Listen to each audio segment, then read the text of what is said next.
In this problem, we have given that one expression y, this is the displacement with respect to x and t form, where t is the instant of time and x is the displacement.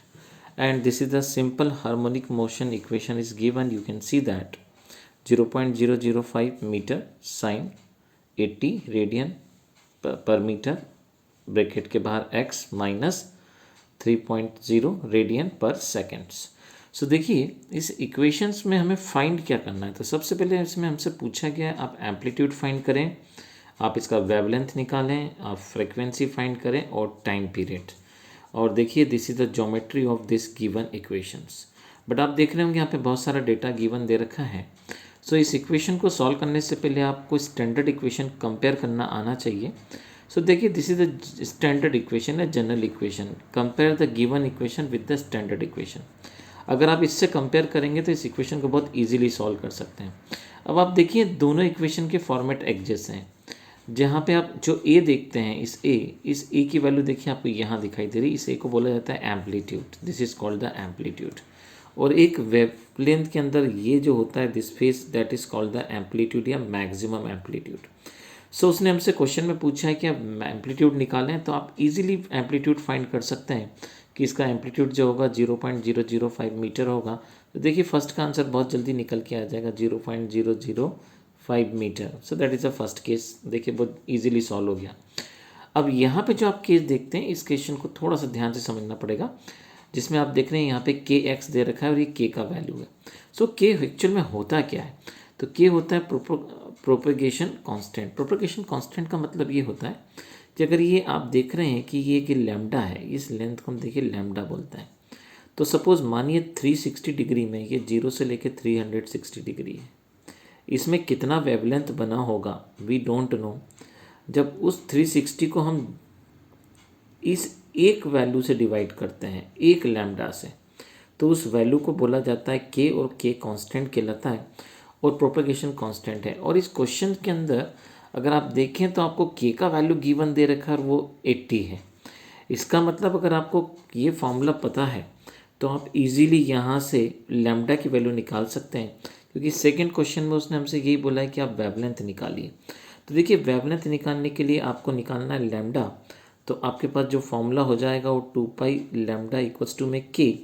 ये formula इस बार आप इसलिए use कर रहे हैं क्योंकि आपको equation उस फॉर्म का दे रखा है. सो देखिए यहाँ से आपको करना क्या है, यहाँ से आपको यही करना है कि लैम्डा को ऊपर ले जाएं, के को नीचे लेके आ जाएं, क्योंकि के का वैल्यू 80 है. तो जैसे आप इसे कैलकुलेट करेंगे तो यहाँ से हमको वैल्यू मिल जाएगी. सो देखिए लैम्डा कैलकुलेट करने पे मुझे मिल रहा है 7.85 मीटर. इसका मतलब इसका जो वेवलेंथ निकल के आएगा पहला, वो वेवलेंथ हमको मिलेगा इस लेंथ का. अब देखिए हमको फाइंड करना है फ्रीक्वेंसी. अब हम अप्लाई करते हैं फ्रीक्वेंसी का फॉर्मूला. सो इस क्वेश्चन में देखिए ओमेगा दे रखा है और यहाँ से आप फ्रीक्वेंसी निकाल सकते हैं, क्योंकि ओमेगा का जो फॉर्मूला होता है वो होता है 2 पाई और न्यू, और न्यू को हम बोलते हैं फ्रीक्वेंसी. 2 पाई अब आप देखिए आप कैसे कैलकुलेट करेंगे. तो ये टी और ये ओमेगा, देखिए ये टी दिख रहा है और ये ओमेगा, मतलब ओमेगा की वैल्यू यहाँ पर कितनी है 3 है. तो आप एक काम करिए यहाँ 3 रख दीजिए, 2 पाई को नीचे लेकर आ जाइए. सो यहाँ से 3 divided by 2 pi equals to में कितना हो गया न्यू. सो देखिए जब हम इसको कैलकुलेट करेंगे तो हमको मिलेगा 0.48 हर्ट्स. अब उसने बोला था टाइम पीरियड निकालना है, और टाइम पीरियड का फॉर्मूला कितना होता है फ्रीक्वेंसी इक्वल्स टू 1/t. और फ्रीक्वेंसी आपके पास कितनी इतनी है, तो टी को ऊपर ले जाएं और इसको नीचे लेके आ जाएं. तो टी इक्वल्स टू में आप देखेंगे तो 1/फ्रीक्वेंसी. अब देखिए इस वैल्यू को हम यहाँ नीचे कैलकुलेट कर लेते हैं. So T equals to 1 divided by हमको जो वैल्यू मिली थी वो वैल्यू है 0.48. सो देखिए टाइम पीरियड कैलकुलेट करा तो जो टाइम पीरियड निकल के आया वो आया इतना. टाइम पीरियड का मतलब होता है यहाँ से लेकर यहाँ तक का एक लैम्डा का लगने वाला समय, मतलब यहाँ से लेकर यहाँ तक का लगने वाला समय, और वो निकल के आया 0.29.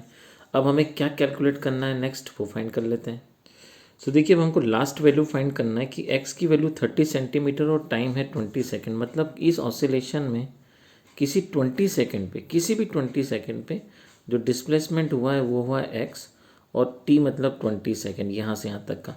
उस समय ये एम्पलीट्यूड क्या रहा होगा, कोई भी एम्पलीट्यूड हो सकता है, मुझे नहीं पता वो कौन सा एम्पलीट्यूड है. तो 20 सेकेंड के अंदर ये जब ये ऑसिलेशन चलता गया तो 20 सेकेंड में ये इसकी लंबाई दे रखी है हमें और वो हमें दे रखी है इसके अंदर 30 सेंटीमीटर, और उस समय हो रहा था 20। तो जब ये पूरी वैल्यू आप इस इक्वेशन में रख देंगे जहाँ पे आपको t दिख रहा है, यहाँ 30 और यहाँ पे आप रखेंगे 20, तो उस समय इस y की वैल्यू क्या आएगी वो आपको कैलकुलेट करना है। सो देखिए जब हम यहाँ वैल्यू सब्स्टिट्यूट करेंगे पूरी वैल्यू, तो हमको सिंप्लीफिकेशन होगा और अंदर मिलेगा साइन 36 डिग्री माइनस का साइन माइनस थीटा माइनस का साइन थीटा हो जाएगा। और जब इस पूरे को कैलकुलेट करेंगे 36 डिग्री वैल्यू सब्स्टिट्यूट करके, आप देख सकते हैं अब चूंकि लेंथ निकालना है इसलिए माइनस का कोई मतलब नहीं है, डिस्टेंस फाइंड कर रहे हैं आप, तो उस समय जो आपको मिलेगा 5 × 10⁻³ मीटर। इसका मतलब इतने टाइम में, इस सेकेंड में जो एम्पलीट्यूड हमें मिलेगा वो उसकी वैल्यू 5 × 10⁻³ मीटर होगी।